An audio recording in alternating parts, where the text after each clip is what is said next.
সারি সারি গৃহহীন মানুষের অস্থায়ী বাসস্থানের এই দৃশ্য যুক্তরাষ্ট্রের রাজধানী ওয়াশিংটনের। শহরের রাস্তা, পার্কে বা খোলা জায়গায় দেখা মেলে এসব গৃহহীন মানুষদের। তবে এবার এই গৃহহীনদের শহর থেকে দূরে পাঠানোর ঘোষণা দিলেন মার্কিন president Donald Trump.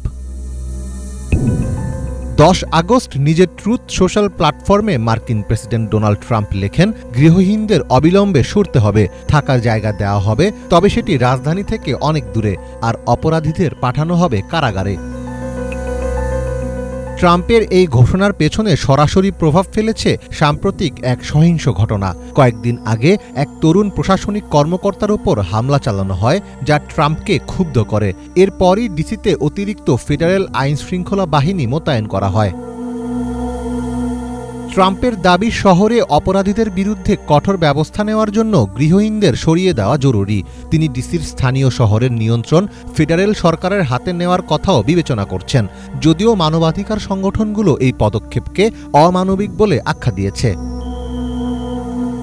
Washington DC যুক্তরাষ্ট্র সরকারের সবচেয়ে গুরুত্বপূর্ণ অফিস ও রাজনৈতিক কর্মকাণ্ডের কেন্দ্রবিন্দু হওয়ায় এখানে অর্থনৈতিক বৈষম্য ও বাসস্থানের সমস্যা বেড়ে গেছে। এছাড়া উচ্চ জীবনযাত্রার ব্যয় ও বাসস্থানের উচ্চ মূল্য গৃহহীনতার একটি প্রধান কারণ।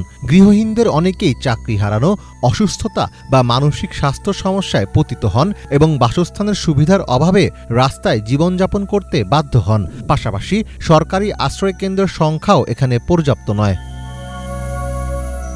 শহরের গৃহহীনতা নিয়ে কাজ করা প্রতিষ্ঠান কমিউনিটি পার্টনারশিপের হিসাব মতে ওয়াশিংটনে গৃহহীন একক ব্যক্তির সংখ্যা ৩,৭৮২ জন। এর মধ্যে প্রায় ৮০০ জন খোলা আকাশের নিচে এবং বাকিরা জরুরি আশ্রয় কেন্দ্র বা অন্তর্বর্তীকালীন আবাসনে থাকেন। মীর ফজলে রাব্বি, বাংলা ভিশন।